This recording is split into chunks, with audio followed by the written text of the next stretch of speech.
കുരിശ് ശരിക്കും എന്തിനായി ക്രൈസ്തവ സഭ എന്തിനായി കുരിശ് ഉപയോഗിക്കണം? ഞങ്ങൾ ബന്ധുക്കോസുകാരെ കുരിശ് ഉപയോഗിക്കാറില്ല, അത് പാസ്റ്റർ തന്നെ പറഞ്ഞു. ഞാൻ ചോദിക്കുന്നത് എന്തിനാ ഈ ഈ കുരിശ് എന്ന് പറയുന്നത് ഞങ്ങളുടെ ഒരു കാഴ്ചപ്പാടിൽ, അതായത് ഞങ്ങളുടെ പ്രസ്ഥാനത്തിന്റെ, എന്റെ കാര്യമല്ല, ഞങ്ങളുടെ പ്രസ്ഥാനത്തിന്റെ ഒരു കാഴ്ചപ്പാടിൽ നിന്ദ്യമായ ഒരു വസ്തുവാണ്. പിന്നെ എന്തിനാണ് ഈ കുരിശ് ഈ പല സ്ഥലങ്ങളിൽ ഇങ്ങനെ നാട്ടി വെക്കുന്നതിന്റെ ആവശ്യകത എന്താണ്? പാസ്റ്ററെ പോലുള്ള ആളുകൾ എന്തിനാണ് ഈ കുരിശ് ഒരു ഒരു ഒരു പ്രത്യേക ഇതായിട്ട് ഉപയോഗിക്കുന്നത് എന്തുകൊണ്ടാണ്? പൂജ്യവസ്തുവായിട്ട് ഉപയോഗിക്കുന്നതുകൊണ്ട്. അത് നമ്മുടെ ഈ മനോഭാവത്തിൻ്റെതാണ്. ഇപ്പോ യേശുക്രിസ്തു വിശുദ്ധ മത്തായി ശ്ലീഹയുടെ സുവിശേഷം 23 അധ്യായത്തിൽ ഒരു ചോദ്യം ചോദിക്കുന്നുണ്ട്. കേൾവിക്കാരോട് ചോദിക്കുകയാണ്, നിങ്ങൾ പറയുക, യാഗവസ്തുവാണോ വലുത്, യാഗപീഠമാണോ വലുത്? അപ്പൊ ഒരു ചോദ്യമാണ്. ഇപ്പൊ യാഗവസ്തു ഉണ്ട്, യാഗപീഠമുണ്ട്. അപ്പൊ ആളുകൾക്ക് കൺഫ്യൂഷനാണ്, കാരണം കർത്താവിന്റെ ചോദ്യം കുടുക്ക് ചോദ്യമാണ്. ഇപ്പൊ യാഗവസ്തുവാണോ വലുത്, യാഗപീഠമാണോ വലുത്? അപ്പൊ കർത്താവ് പറയാ, കുരുടന്മാരായ വഴികാട്ടികളെ, യാഗപീഠമാണ് വലുത്. കർത്താവ് പറയാ, യാഗപീഠമാണ് വലുത്. യാഗവസ്തുവിനെയും ശുദ്ധീകരിക്കുന്ന യാഗപീഠമാണ് വലുതെന്ന് ഞാൻ നിങ്ങളോട് പറയുന്നു. അപ്പൊ യാഗപീഠം വളരെ പ്രധാനപ്പെട്ടതാണെന്നും യാഗപീഠം ആദരിക്കപ്പെടേണ്ടതാണെന്നും യാഗപീഠം ബഹുമാനിക്കപ്പെടേണ്ടതാണെന്നും വന്ദിക്കപ്പെടേണ്ടതാണെന്നും കർത്താവ് യേശുക്രിസ്തു പഠിപ്പിച്ചു. ഇനി യേശുക്രിസ്തുവിന്റെ മരണം ഒരു ബലിയായിരുന്നു. സ്നേഹത്തിന്റെ അൾത്താരയിൽ താൻ ബലിയായി. അപ്പൊ കർത്താവിന്റെ മരണം ബലിമരണമാണെങ്കിൽ കുരിശ് ബലിപീഠമാണ്. ബലിപീഠത്തിന് പ്രാധാന്യമുണ്ടെന്ന് യേശു പഠിപ്പിച്ചു. അപ്പൊ ബലിപീഠമായിട്ടാണ് ഈ കുരിശിനെ ക്രൈസ്തവര്, ഞാൻ ഇനി വ്യക്തിപരമായിട്ട് ഞാൻ ബഹുമാനിക്കുന്നത് എന്റെ കർത്താവിന്റെ ബലിപീഠമാണ്. അതുകൊണ്ടാണ് അതിനെ നമ്മൾ അങ്ങനെ കാണുന്നത്. കാരണം ഓർത്തഡോക്സ് വിശ്വാസത്തിൽ ഇങ്ങനെയാ പറയുന്നത്, ബലികളെ നീക്കിയിടും തിരുബലി ധന്യം, പുണ്യം നൽകിയിടും ബലിയെ സ്തോത്രം. അപ്പൊ യേശുക്രിസ്തുവിന്റെ മരണം ബലിമരണമാണെന്നും ആ കുരിശ് ബലിപീഠമാണെന്നും മനസ്സിലാക്കുമ്പോൾ ബലിപീഠത്തിന് പ്രാധാന്യമുണ്ടെന്ന് മത്തായി സുവിശേഷം 23 യേശു പറഞ്ഞിരിക്കുകയാണ്. ഈ കുരിശിനെ ബഹുമാനിക്കാൻ നമ്മളോട് നേരിട്ട് പറഞ്ഞിരിക്കുന്ന യേശുക്രിസ്തുവാ. ഇനിയെങ്കിലും പെന്തക്കോസ്തുകാർ മനസ്സിലാക്കണം, കുരിശ് നിങ്ങൾ കഴുത്തിൽ നെഞ്ചത്ത് വെക്കണം, പള്ളിയിൽ വെക്കണം, ബഹുമാനിക്കണം ആ കുരിശ്. അപ്പൊ കുരിശ് ഓരോ ക്രൈസ്തവ സമൂഹം അല്ലെങ്കിൽ ക്രൈസ്തവരും അത് ഒരു പൂജ്യവസ്തുമായി കാണണമെന്നാണ് പാസ്റ്റർ പറയുന്നത്. 100%.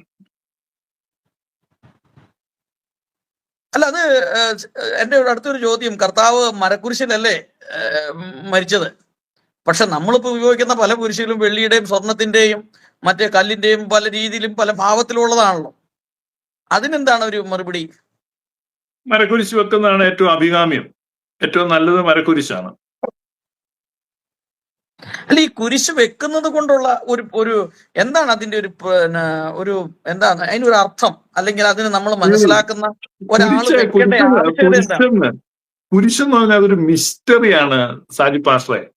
ഇപ്പൊ ഉദാഹരണം പറഞ്ഞാൽ, ഇസ്രായേലിന്റെ മഹാപുരോഹിതൻ 2 തരത്തിൽ അർച്ചന നടത്തുമായിരുന്നു.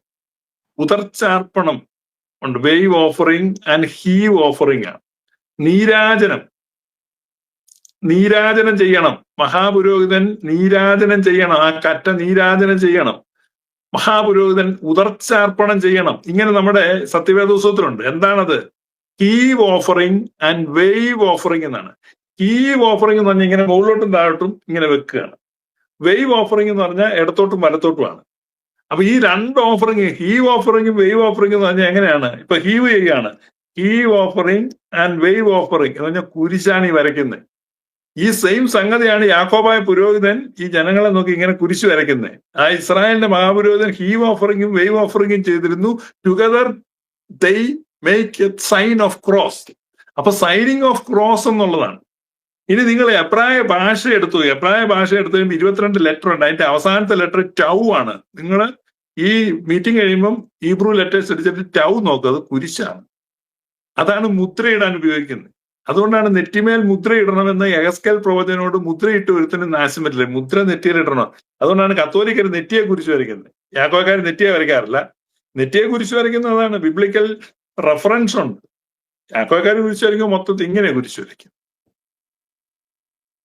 അപ്പൊ ഈ കുരിശെന്ന് പറഞ്ഞു കഴിഞ്ഞാൽ ഇനി ഈ ബിലയാം എന്ന് പറഞ്ഞൊരു ഒരുത്തനെ കൊണ്ട് ബാലാക്ക് എന്ന് പറഞ്ഞ രാജാവ് ശപിക്കാൻ വേണ്ടി പോയല്ലോ.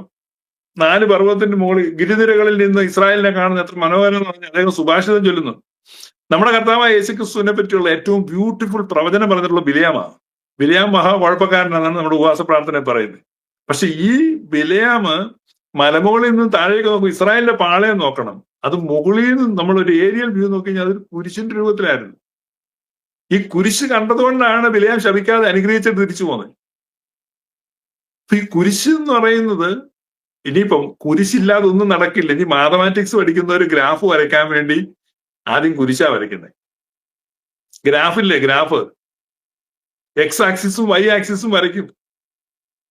കുരിശ് വരച്ചിട്ടല്ലേ, കുരിശാലാണ് ഈ മുഴുവൻ ലോകവും കറങ്ങിക്കൊണ്ടിരിക്കുന്നത്. ഇപ്പൊ കുരിശില്ലാതെ വല്ലതും നടക്കുവോ? അത് കുരിശിന് അത്രയും പ്രാധാന്യമുണ്ട്.